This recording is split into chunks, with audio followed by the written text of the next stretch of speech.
क्या है पीएफ? जाने प्रोविडेंट फंड से जुड़े सभी सवालों के जवाब। आमतौर पर हर नौकरी पेशा व्यक्ति प्रोविडेंट फंड यानी कि पीएफ या भविष्य निधि से जरूर वाकिफ होता है, क्योंकि यही वह रकम है जिसके बूते अधिकतर नौकरी पेशा रिटायरमेंट के बाद ही अपनी जिंदगी को प्लान करते हैं। कुछ साल पहले तक तो बहुत से नौकरी पेशा लोगों के घर भी पीएफ के भरोसे ही बन पाते थे, और वो भी रिटायरमेंट के बाद। और बहुतों ने अपनी लाडली बेटियों की शादी करने के लिए पीएफ का ही दामन थामा। लेकिन असलियत ये है कि हमारे बहुत से नौकरी पेशा साथी इस बात से अक्सर कंफ्यूज रहते हैं कि असल में पीएफ कितना कटना चाहिए, उनके पीएफ खाते में कितनी रकम जमा हो रही है, कितनी सालाना बचत पीएफ की रकम की बदौलत हो पाएगी, यानी इस रकम पर उन्हें कितना ब्याज हासिल होगा, और पीएफ के मद में होने वाली कटौती से उन्हें इनकम टैक्स के संदर्भ में कुल कितना फायदा होगा। पीएफ कितना कटना चाहिए? आमतौर पर किसी भी सरकारी या निजी नौकरी में कार्यरत व्यक्ति की तनख्वाह में बेसिक सैलरी का मद जरूर होता है। सो बेसिक सैलरी तथा सरकारी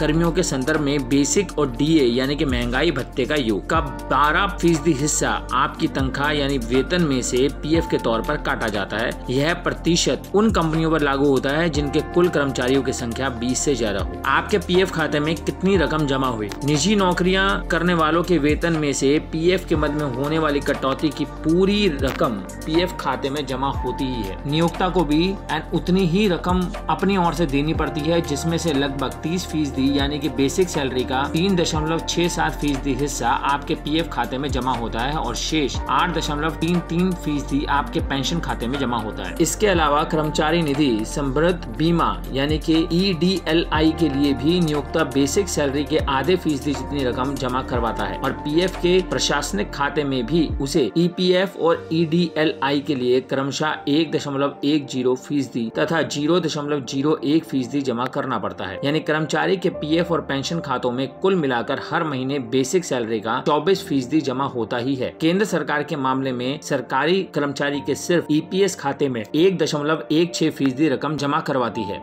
हर साल कितनी बचत हो रही है कर्मचारी के खाते में? इसके लिए सीधा सा गणित है। कर्मचारी के EPF खाते में उसका और नियोक्ता का जो भी हिस्सा जमा हो, उस पर उसे वित्त वर्ष 2019-20 तक सालाना 8.5% की दर से ब्याज दिया जाता है। इनकम टैक्स में कितना फायदा होगा? पीएफ के मद में कर्मचारी की तनख्वाह से जो भी रकम कटती है उसकी बचत मानी जाती है। उसमें से 1.5 लाख रुपए तक की रकम करयुक्त कर मुक्त यानी टैक्स फ्री होती है। इसका मतलब ये हुआ कि अगर आप अपनी तनख्वाह पाते हैं तो आपको 30% की दर से इनकम टैक्स देना पड़ता है। तो आप पीएफ के मद में 1.5 लाख रुपए तक की कटौती पर टैक्स और सेस मिलाकर 46,800 रुपए का इनकम टैक्स बचा सकते हैं।